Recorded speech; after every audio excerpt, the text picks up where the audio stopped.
Оның кереметті өткен ол өмірде неше түрлі сынақтар болды да, сол сынақтарға ол сынбай, соны бір керемет, ана орысша бір пословица, то, что тебя не убивает, делает тебя сильнее дейді да. Ол дегеніміз, сені бір проблема өлтірмей ме, ол кезде сені күшті қылады дейді да, потому что ең мықты сабақ, ол қандай сабақ дейді да, ол өмір сабағы да, ол сенің сабағың да, ол сенің тәжірибеден жинаған сабағың. Түсінші, сол жерден осы нәрсе өте маңызды да. Сол үшін мен мынау нәрсеге тоқталғым келіп тұр да, қазіргі таңдашы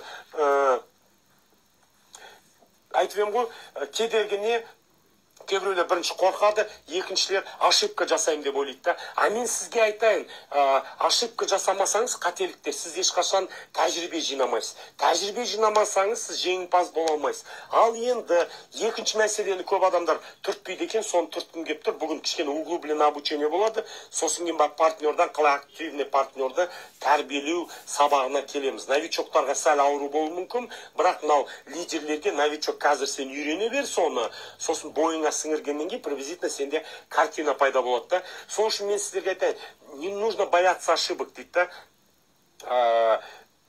Когда ты поумнеешь, мынандай нәрсе да, если ты будешь бояться ошибок, то ты никогда не поумнеешь дейді да. Ол дегеніміз не? Егер сен қателіктен қорқатын болсаң, онда сен ілімді, білімді болмайсың дейді да. Әнеугін айтып едім ғой мен сізге. Ақпарат пен ілім білім айырмашылығы неде дедім? Ақпарат ол сен тыңдап жатсың қазір мені мұқият. Енді ілім білімге бойың айландыру үшін не істеу керек? Саған жасау керек. Көп адамдар неге жасамайды? Қателіктен қорқады. Сразу керемет айтқысы келіп келген еді. Ол иллюзия. Керемет ешкім айтпайды. Керемет болып ешкім аспаннан түспейді.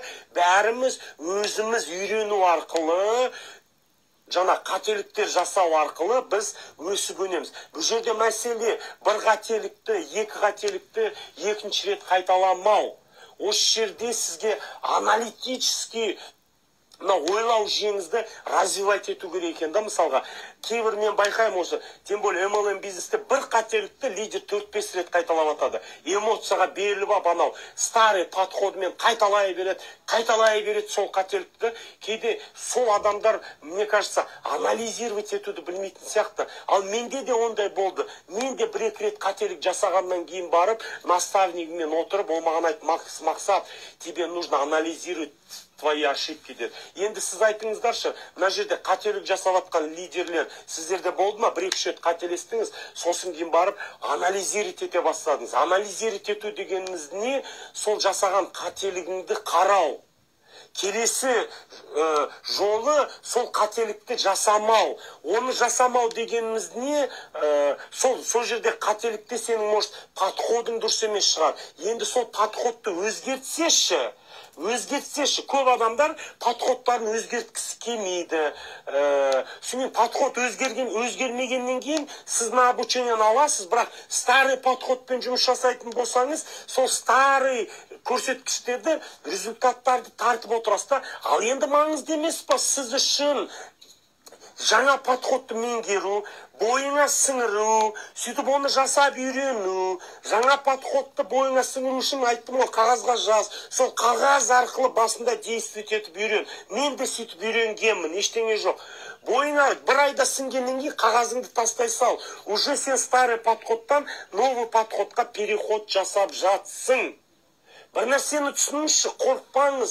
Біздер сияқты адамдар, кеше айттым ғой, наоборот, жетістікке жеткен адамдармен көп араласып үйреніңіз. Өйткені көп араласқан сайын сіз солардың ойлау жүйесі, солардың бойында қабілетін сіңіре бастайсыз. Қазақ атамыз неге айтып кеткен? Сынықтан басқасының бәрі жұғады деп. Не үшін? Өйткені қоршаған ортаң көп нәрсе байланысты. Кіммен сен қарым-қатынас құрасың? Егер сен қорқатын болсаң, жаңағы тек қана өзіңнің жаңағы қоршаған ортаң бар, сонымен араласып үйренсең, басқа қоршаған ортамен араласқың келмесе, осы жерде сен өспейсің ғой. Соны түсінші. Мысалға менде жолдас жігітім бар, одноклассникім.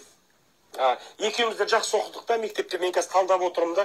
Сол кезде мен мысалға стат техникумға түсіріп жіберді да, әкем марқұм да, допустим. Мен өзім түсем дедім, түсе алмадым. Ол кезде енді бәріңіз білесіздер, мынау шешетін да вопросты.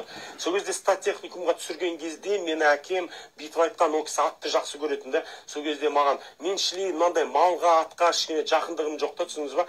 Үлкен ағам атқа жақын еді. Сол кезде ол маған айтты, стат техникумға түскің келе ма деді. Ол 93 жылда. Я говорю, келеді әке дедім. Онда деді, менде бір шартым бар деді да. Қазір қарап отырсам, қандай ақылды кісі болған деймін да. Шартым бар дейді. Я говорю, шартыңыз қандай деймін, ана жерде малда аттар тұр деді да, 2 айғыр. Сол 1 айғырды саған беремін дейді да. Бірақ ерте екеуміз бірге 80 километр жер бар. Жамбылдан Шойдала деген жерден Жуалыға мініп баруға где-то 60-70 километр жерде. Сол жерге мініп барасың дейді да маған. Менімен бірге деді. Сонда мен қарадым да, жақсы дедім де, енді әкеңе айтпайсың ғой. Сөйтіп екеуміз отырдық. Соны түнімен әкем екеуміз сол жылқыны мініп бардық та. Сонда мен жолда отырып алғам, ұйықтамайым, ашуланып келатым да әкемнен, енді ішімнен, не керек осы, мәшіне мен де апара салуға болатын еді, обязательно маған мінгізіп апарды деп қатты ашуландым да. Сол моментін енді әкең ештеңе демейсің ғой. Сөйтіп сол жылқыны базарға апардық, Жуалының. Сол кезде мініп барып 9 класс как раз бітіргем. Сөйтті да, мынау сенің ақшаң деп беліме байлап берді да, ал енді бар деді, шешеңе апарып бер, мен осы жақта 3-4 күн боламын деп ат беріп қалып кетті да. Қазір енді қарап отырсам, именно не істеді ол кісі? Ол кісі жаңағы берген ақшасын бағаласын деп, маған практика жүзінде сол атқа мінгізіп алып барды ғой. Әлі есімде қалды ғой сол практика, түсініңіз ба? Кейде жаңағы сол есіме түсіп кетсе, қандай керемет ілім да, қандай керемет практика жүзінде көрсетілім деймін да. Сол сияқты бізде партнерді тәрбиелеген кезде оған жасатып үйретіп, оған істетіп үйретіп, ол соның құндылығын түсінетіндей ғып үйрететін болса, онда сіз құнды боласыз. Ал көбіне неге құндылық жоқ? Өйткені өзімізге құндылық бермейміз, кейде подходтарымыз дұрыс емес. Сол сияқты да, түсініңіз ба? Сосын кейін бар, мен ол стат техникумды қалай да болса бітіріп шықтым ғой. Өйткені сол нәрсе маған үлкен жаңағы құндылық берді да, бағалауды үйрендім да сол жерде, түсініңіз ба? Ал ендігі мәселе, сол жерде сол менің бір байқағаным, сонда менің әкем жай ғана көкпаршы, простой семьядан шыққан кісі да. Қазір мысалға атам айтады, әлі күнге сен әкең ерке болған, итті бүйтті деп, сонда ол кісі сондайды қайдан білген деймін да. Сосын кейін барып ол кісі до того орта берді да. Неге мені стат техникумға түсірді, білесіздер ма? Қазір мен талдап отырсам, стат техникум дегенде ол 90-шы жылдар күнке керемет байлардың балалары барып оқитын, түсініңіз ба? Сол кезде мен әкем до того, мен ойлаймын да, қалай ол кісі дальновидный болған деймін да. Маған бір оқу дегеніміз, мен сізге түсінейін, ол қоршаған орта, мен сізге түсіндіріп жіберейін ба? Қоршаған орта алып берді да маған. Сол жерде мен мықты, жаңағыдай, мықты кісілермен, мықты жігіттермен, мықты қыздармен таныстым да, түсіндіңіз ба? Как бы басқа бір өмірге келгендей болдым да, жаңағы бай, қуатты, жаңағы студенттердің арасында оқыдым да, қатты қысылдым, қатты ұялдым, потому что қаланың қыздары жүреді жерде. Мен ауылдан келгем, қатты қысылып артында отыратын, группамызда қыздар көп болатын, бәрі мазақтап отыратын бізді, сен давай Албайский деп, ана мынау деп та. Кейін мысалға үйрендік қой, басында қысылдым, оқығым келмеді. Сонда үйрендік қой, әйтеуір зона комфортадан ана жақтан мына жаққа мектептен лақтырған кезде, андай обществоға келген кезде мен сізге айтайын, мен қатты қысылып жүрдім 2-3 айдайшы. А сосын кейін барып уже денем үйреніп, ойлау жүйем үйреніп, бейімделіп сол кругқа кіріп кеттім да. Итогында сол қоршаған ортасы как-то маған не берген екен да, мынау мировоззрениемді, өмірге дейін көзқарасымды ашқан екен да. Мен оны салыстырмалы түрде сізге айтып берейін. Сөйтіп сол жерден сол адамдармен араласуды үйрендім да. Сөйтіп как-то ол бір керемет, бір өмірлік маған мектеп болды да. Ал екінші позицияны айтайын, мен қасымда Қуаныш деген одноклассник, ол да мықты оқыды, жарысып, бірақ оны әкесі стат техникум емес, ветеринарный техникумға түсірді да. Ол Луговой деген жерде да, Луговой осы қаланың шетінде, соған барып түсірді да. И сол жерге барып түскен кезде оның қоршаған ортасы кішкене дұрыс балалар болмады да, өңкей жаңағы ауылдан келген бұзық балалар, жаңағы енді бұзықшылықты көп жасайтын, сондай сияқты балалардың ортасына түсіп қалды да.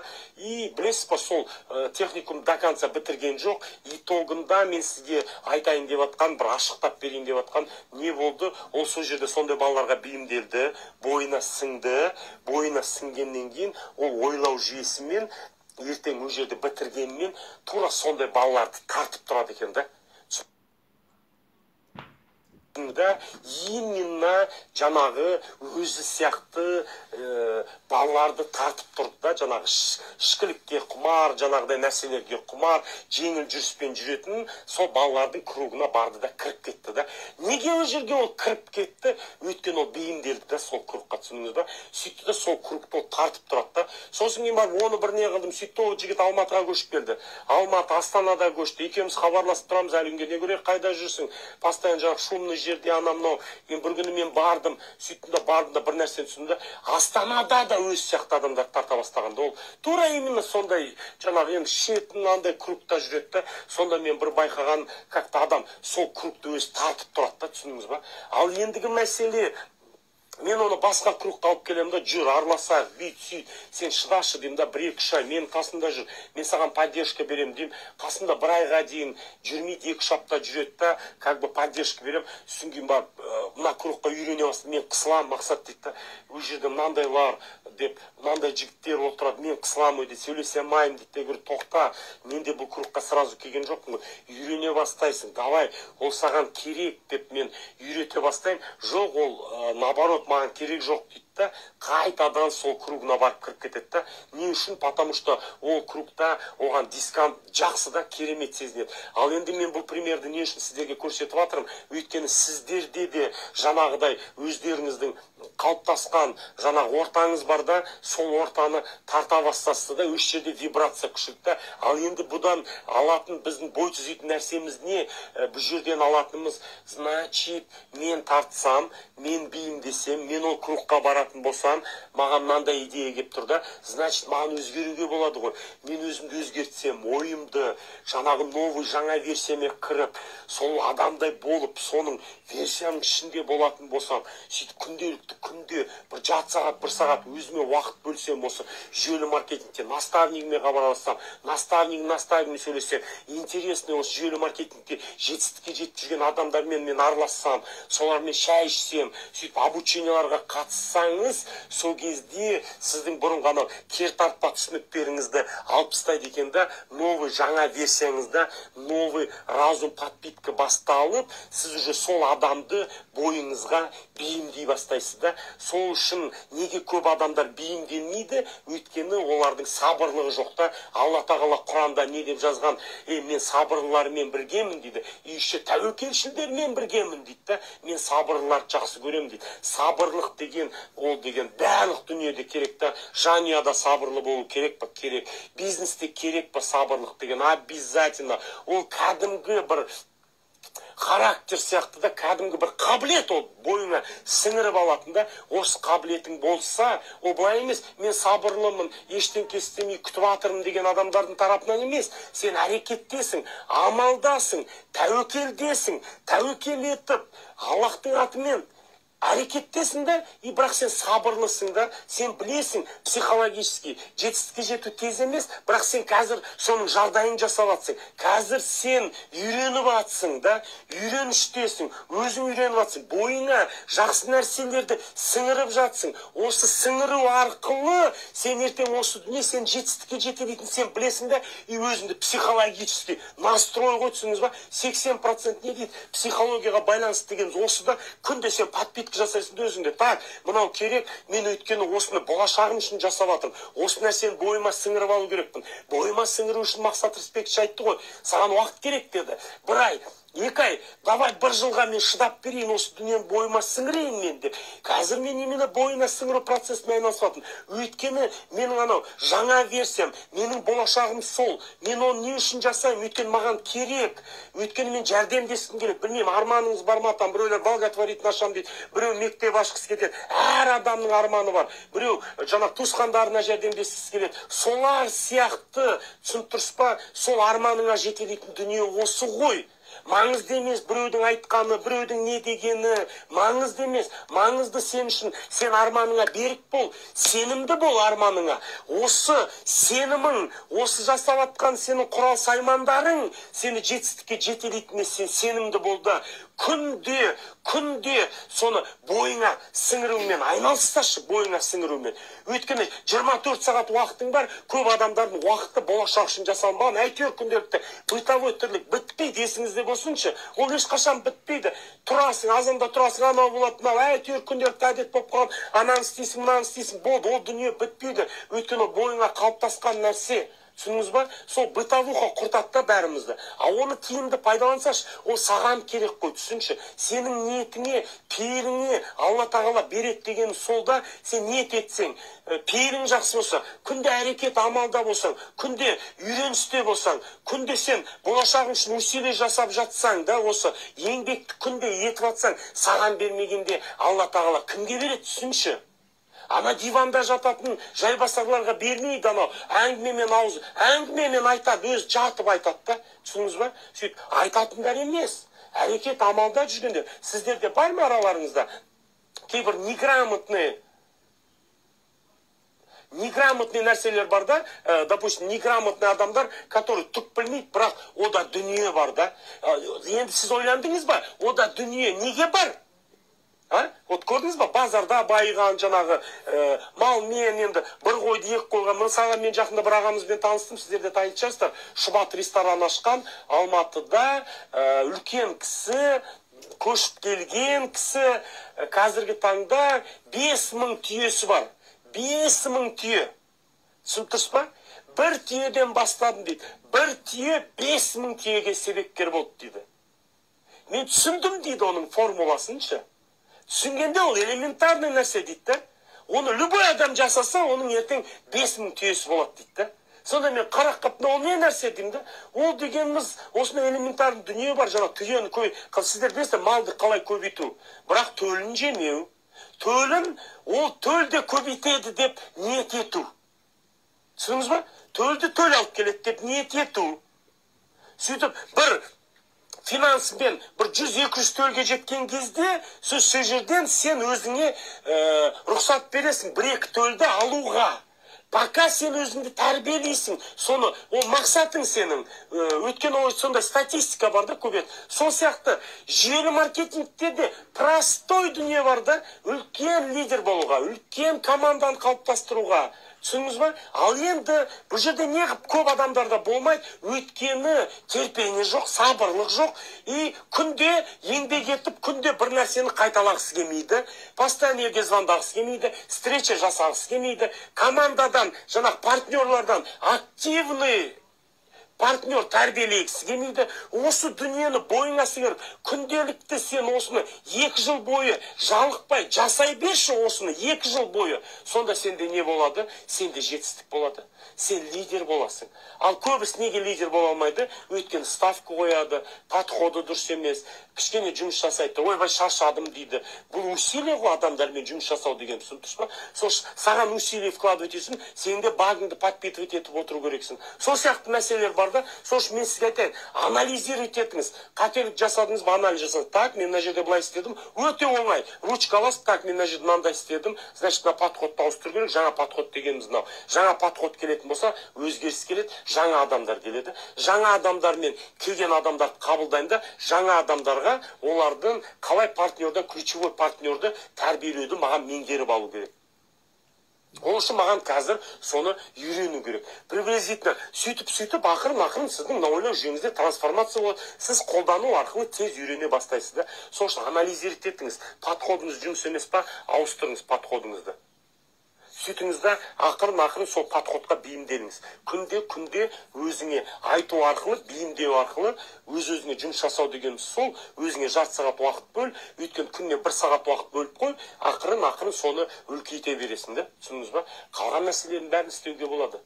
Ол дегеніміз мысалға бір нәрсені қатты қаласақ, бұрын әке-шешеміз мынаны істе деп қойшады ғой, көп жұмыс беріп тастайды, сол жұмыс бәрін ескі істеп тастаушы едік қой, білесіздер ме? Вот эффективно уақытыңды жұмсау дегеніміз осы. А сізде де ол бойыңызда ол талант бар да. Сіздің талантыңыз қашан оянады да? Мен сізге айтайын ба? Сіздің талантыңыз қашан оянады? Қалай ойлайсыз? Сіздің талантыңыз қашан оянады? Именно сізде неден қашпау керек та? Қалай деп айтсам болады? Мынандай дискомфорттан қашпау үйрену керек та, қашпай. Ол дискомфорт дегеніміз не? Мысалға, сізге звондау керек, сізге кітап оқу керек, как бы өзіңіздің планыңыз бар да, вот соны бірінші жасаған кезде саған дискомфортна болады. Өйткені ойлау жүйең оны жасамаған, денең де оны қабылдамайды, сол сияқты дискомфорт пайда болады да, сізде, түсініңіз ба? Сол үшін сол дискомфорттан қашпаңыз. Именно сол дискомфортты жасай үйренсеңіз, соның ішінде үлкен сенің потенциалың ашылады да. Жасау арқылы, әрекет амал арқылы, күнделікті бір нәрсені күнде жасау арқылы сіздің потенциалыңызды сіз аша бастайсыз. Мен басқа метод білмеймін потенциал ашатын. Өйткені өзім де сөйтіп, өз потенциалымды сөйтіп ашамын. Түсініңіз ба? Сөйтіп, күнде маған кейде неприятно жұмыс жасау, кейде өзім заставить еткен ақырын процесске кіріп отыра, дискомфорттан қашпаймын да, сөйтіп жасаймын. А негізі көп нәрсе бар отвлекать ететін. Телефон, мынау, көп отвлекающий маневрлар, я? Так что, соны жасау арқылы сен уже организміңді бейімдеп үйрете бастайсың да. Сол үшін осы сонда дискомфорттан қашпаңыздар. Оны жасап сіздерге не істеу керек? Оны жасап сіздерге үйрену керек қазіргі таңда. Мәселе осыда болып тұр. Жеңілдетуде, подходты ауыстыруда. Өйткені Алла тағала бәрімізге көз берді, құлақ берді, аяқ, қол, оның маңыздысы не үшін берді? Жүрсін, әрекет жасын, баспен ойлансын, бас берді ма, значит, анализировать етіп үйрену керек. Анализировать ете алмайсың ба? Бүгіннен бастап анализировать ет. Общий алда структураңды айтайын ба, мынандай параққа жаз, мына пәленше дейді, сызда, бүйтіп кругольщиктермен қойда анализ жасап, так, мынау кім? Так, мынаған мен қанша балл беремін? Енді анализға көшейік та, анализға. Структураны алдыңыз ба? Енді балмен анализировать етіңізші. Ең бірінші өзіңізге анализ жасаңыз. Балмен. Мысалға, сіздің презентация, айту қабілетіңіз, презентация айту сіздің эмоцияңыз, презентация айту энтузиазмыңыз, балмен қанша балл деп есептейсіз айтыңызшы. Сосын кейін бар, сіздің встреча жасауыңыз, балмен шкале измерять еткенде. Айтыңызшы, вот честно өздеріңізге бал беріңіздерші. Ал енді балмен измерять еткен кезде, сіз бүйтіп қарайсыз да, өз-өзіңді басқа қырыңнан көре бастайсың. Өз-өзіңді. Қазіргі таңда новичоксың ба? Онда нулевой болсаң, 1 бал қой да. 1 бал. Ал енді 10 балға дейін өсу керек та. Ал любой лидерге айтатын по бальной шкале сен өзіңді былай измерять етіп көрсең, сен сонда түсінесің. Оказывается, сенің бойыңда біраз білім жоқ. Саған прокачивать ету керек біраз нәрсені. Енді по бальной шкале өзіңді измерять етші. Вот енді мен сіздерге бір сұрақ қойын. Организаторский способность жағынан өзіңізге бал қойыңыздаршы. Адамдарды бір жерге организовать еткенге. Потому что бұл қабілет обязательно керек MLM бизнесте. Түсініңіздер ма? Осы қабілет обязательно керек сіздерге MLM бизнесте. Не үшін керек?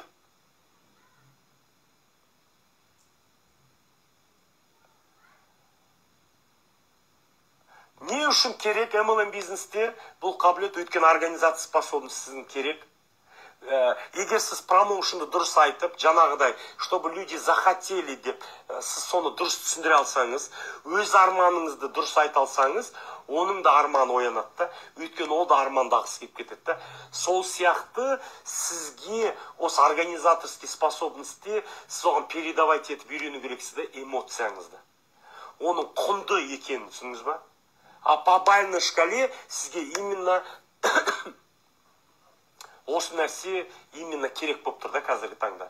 Неге? Өйткені өзіңді жаңа қырынан көре бастайсың. Мен өзі сол бальный шкаланы енгізген кезде бүйтіп қарадым да, мақсат саған әлі ілім білімді көбейту керек, саған әлі көп нәрселерді отрабатывать ету керек, там біраз қабілеттеріңді дамыту керек, саған әлі өсіп өну керек екен деген дүниелерді байқадым да. Бұрын мысалға лидер кезімде көргенде қараймын, президент болған кезде, ал қазір бизнес тренер болғанымда, так маған не керек, тағы қалай мен халықтың санасына осы нәрсені жеткізсем екен, тағы қалай улучшать етсем екен мына обученияларымды, сіздердің саналарыңызды жеткізіп, сіз содан өзгеріс алсаңыз екен деп, осыған мен қатты ударение бере бастаймын да. Ал сіз де өзіңізге дұрыс баға беріңіз, өтірік баға бермеңіз, көтерме алып. Өз-өзіңді, наоборот, төмен баға берсеңіз өз-өзіңізге. Ол дегеніміз қалай? Мысалға, көбіне мен байқадым, 80-90%-ымыз біз өзімізден төмен адамдармен өзімізді сынағанды жақсы көреміз да, салыстырмалы түрде да. Ал өзіңнен төмен адаммен сен сынағанда, оның бір жаман жағы, білесіз ба ол не? Сіз өзіңізді иллюзиямен подпитывать етесіз, мен анаған қарағанда Құдайға шүкір деген жақсы, шүкіршілік деген жақсы, алғыс деген жақсы, бірақ шектеме дейді өз-өзіңді. Түсініңіз ба? Шектеме дейді да. Сен оған қарайсың да, өзіңнен төмен адамға қарайсың да, бетіп қарайсың да, так, шүкір дейсің, жақсы. Бірақ иллюзиямен подпитывать, мен оған қарағанда кереметпін ғой мен, так, нормально екен, жүре берейін деп өз-өзіңізді өсіп алдайсыз. Ал енді сен өзгеріске өзіңнен мықты адамдармен өзіңді салыстырсаш, мысалға сен структурыңда лидер бар ма? Наставник алып келді ғой сені, осы жерге, осы обучениеға. Ал енді сен салыстырсаш сонымен, қалай мен сол сияқты адам болам? Қайтып мен сол сияқты үлкен лидер болғым келеді деп өзіңді салыстырсашы. Салыстырды, сен сол наставнине бар, мен де сен сияқты болғым келеді, мен дайынмын уақыт бөлуге деп. Содан, соның жақсы қабілеттерін бойыңа сіңіріп үйренсеші, ол қалай сөйлеседі, соның подходын алсашы. Түсініңіз ба? Сол кезде сенің бойыңа ол нәрседе бейімделеді ғой. Бұл жерде проблема осы да, өзіңнен жоғары адамдармен өзіңді салыстырмалы түрде жаса, өйткені бой түзеу үшін. И структурада да сондай да. Сол кезде сен көресің, маған өсу керек екен, маған өну. Мен сізге айтайын, біздің өспей атқанымыз, біз көп нәрсенен өз-өзімізді шектейміз. Әне күн айттым ғой, қолымнан келмейді деп айтпа. Қолымнан келеді, мен үйреніп жатырмын. Ана кісі үйренді ма, мен де үйренемін. Менің де қолымнан келеді. Ничего себе, намыс керек осы жерде. Анау істеді ғой, мен де істей аламын. Намыс қайда? Намыс танысашы осы жерде. Өйткені сол дұрыс намыс болады. Сол намысың сені жетістікке жетелейді. Сол намысың сені үлкен белеске көтерейін деп тұр сол намысың. Соны түсінші сен. Түсіңіз ба? Так что осындай жағдай болып тұр қазіргі таңда. Ал ендігі мәселе, мен сіздерге қазір мына 1 сағат уақыт бітті. Мен өшіремін да, қазір қайтадан қосамын, бірақ кетпеңіздер. Бір 2-3 минутта қосам, хорошо? Потому что неге сохранять ету керек та. Ал ендігі сабақ партнердан, кішкене шоламыз, партнердан қалай активный партнерді тәрбиелеу болады қазіргі. Келесі сабақ. Түсіңіздер ма? Кетпеңіздер ешқайда. Керемет, ілім керек. Хорошо?